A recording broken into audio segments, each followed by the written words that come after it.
NOC मिळते आहे, काही ठिकाणी एनओसी मिळवण्याचा प्रयत्न आपण करतो। त्यासोबत आता जे जशी येतील तसे सांगतो।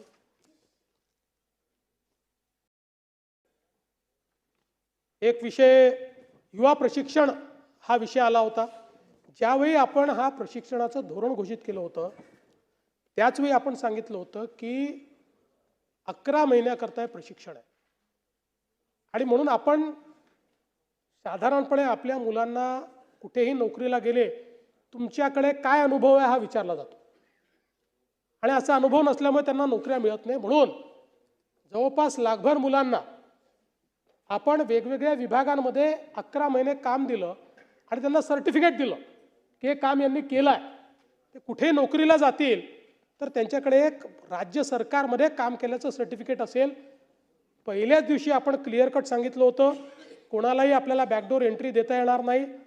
त्यामुळे प्रशिक्षण कालावधी संपल्यानंतर त्यांना दुसरीकडेच नोकरी पाहावी लागेल। त्यामुळे त्या संदर्भात मला असं वाटतं की कुठलंही कन्फ्युजन असू नये। कोणीतरी सांगितलं, मला वाटतं भास्करराव बोलले की आमच्याकडे काहीतरी रेकॉर्ड आहे, तर माझ्याकडे नक्की तो रेकॉर्ड पाठवा तुम्ही, किंवा ती काही क्लिप आहे। ज्या मंत्र्यांनी म्हटलं असेल की यांना परमनंट करतो त्या मंत्र्याचा प्रस्ताव राज्यपालांकडेच पाठवतो।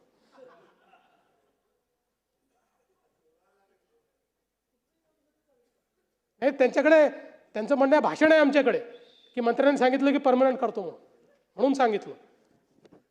त्यानंतर एक विषय वडेट्टीवार साहेबांनी दीनदयाल उपाध्याय रोजगार मेळाव्याचा केला होता।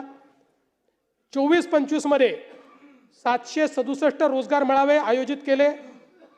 या मेळाव्याला 7,273 उद्योजक होते। 1,27,357 उमेदवार होते। त्यापैकी 38,512 उमेदवारांची नोकरी करता निवड झाली। 2025-26 मध्ये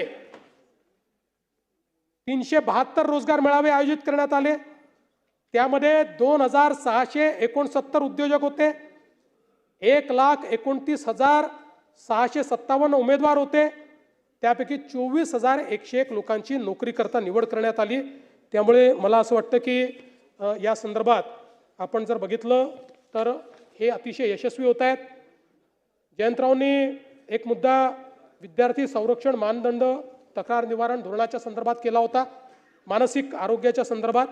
तर या संदर्भात महाराष्ट्र विद्यार्थी संरक्षण आणि मानसिक कल्याण धोरण 2025 बाबतचा अहवाल शासनाने स्वीकारला आहे। सर्व विद्यापीठांना विद्यार्थ्यांच्या आत्महत्या रोखण्याकरता उपाययोजना करण्यासाठी आणि त्यांच्या मानसिक आरोग्याला प्राधान्य देण्यासाठी त्या ठिकाणी निर्देश देण्यात आलेले आहेत। त्या संदर्भात एक टास्क फोर्स देखील तयार करण्यात आलेला आहे आणि तो टास्क फोर्स आता प्रत्येक विद्यापीठाने काय काय कारवाई केलेली आहे या संदर्भातली माहिती